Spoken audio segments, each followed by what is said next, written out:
প্রধান উপদেষ্টার সঙ্গে দ্বিতীয় দফায় আলোচনা শুরুর পরদিন মঙ্গলবার ৩০টি রাজনৈতিক দলের সঙ্গে আলোচনায় জাতীয় ঐক্যমত্য কমিশন।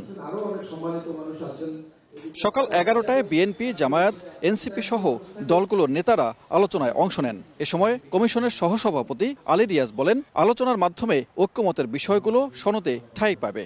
আর ভিন্নমত থাকা বিষয়ে জনমত তৈরিতে দলগুলো নির্বাচনী ইশতেহারে উল্লেখ করে জনগণের কাছে যাবে বলেও আশা প্রকাশ করেন তিনি।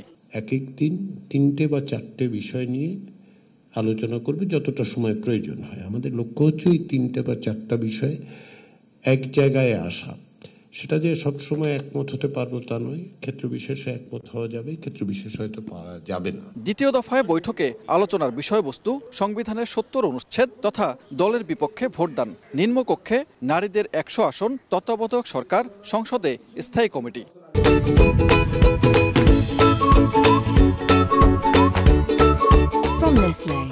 পরিবর্তনের জায়গাটাকেই বরঞ্চ ধরব যে সেটাকেই আমরা জাতীয় সনদে অন্তর্ভুক্ত করতে চাই এবং সেটা আপনাদের সম্মতির ভিত্তিতেই চাই। এটা তো কমিশনের একার সিদ্ধান্ত নয়। ঈদের ছুটির পর রাজনৈতিক দলগুলোর সঙ্গে অন্যান্য বিষয়ে ফের বৈঠকে বসবে জাতীয় ঐক্যমত্য কমিশন। সানবীর রূপল, সময় সংবাদ, ঢাকা।